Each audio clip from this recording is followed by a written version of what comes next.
eng yaxshi miras taqvolikdir.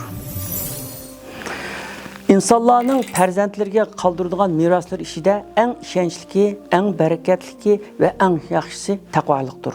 Chunki taqvolik dunyo va oxiratning saodatiga kapolatlik qila oladigan shunday go'zal bir xislat.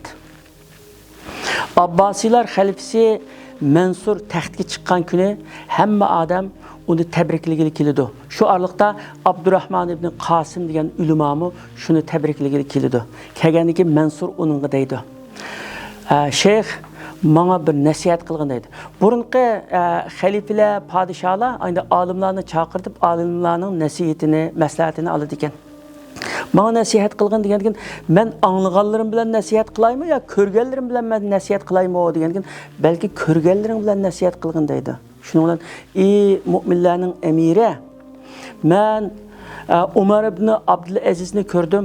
Umar ibn Abdulaziz vafot bo'lgan chaqda 11 farzandi botdi. 18 dinar oltin qopqab ketgan aran. 18 dinar oltinninki 5 dinarga kepan setib elindi. 4 dinarga qabrisini ko'lash degandek ba'zi ishlarga ketdi. Shuning bilan 9 dinar qolib qoldi. 9 dinarga 11 balasiga 9 dinarni taqsim qilib berildi. 11 balasi vatdi. Hisham ibn Abdülmelikning bu 11 balasi vatdi. U o'lib ketgan vaqtida har bir balasiga 1 milliondan tilla tegdi. Shuningdan keyin men bir kunning ichida 2 dan ajoyib ish ko'rdim. Umar ibn Abdulazizning aşı Namrat ballari, shu chaqdagi Namrat aşı ballarininki birisininki keyin bir qancha 10 yildan keyin mushu jihadga 100 va 200 atni jihadga atganligini ko'rdim.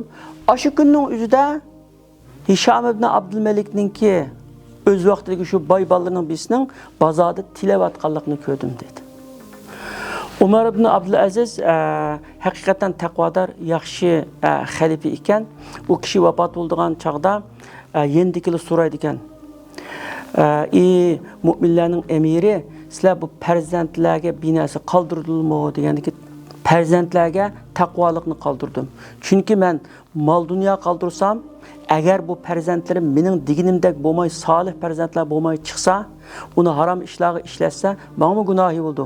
Agar bu bolalarım taqvodor, solih kishilar bo'lsa, men binas qoldirish kerak emas. Alloh o'zi ega bo'ldi. Inna valiyallohu allazi nazzal kitab va huwa yatawallas solihin. Ya'ni kitobni, ya'ni Qur'onni tushirgan ulug' Alloh solih bandalarga ega bo'ldi dedi. Egidarchi, egi chiqdi uningga dedi. Ya'ni u egisiz qolmaydi. Allah Teala Kur'an-ı Kerim'de deydi ki: "Vel yahşellezine lev teraku min halfihim zurriyeten duafen khafu aleyhim felyettakullah ve yekulu kavlen sedida." Yani üzi vafat olup ketken takdirde narisiydi ballarının qandaq buluşidin ensireydiğen adam hayat vaxtida başqalarının yetim ve narisiydi ballarga köngül bilsin. Yetimler hakkında doğru söz qilsin deydi. Yani her qandaq adam bu dünyada farzandlarının qanda künde yaşını arzu qilsa, başqalarının farzandlariga ko'ngil bilsin. Şu vaqtda Allah Teala onun farzandlariga ko'ngil biladi.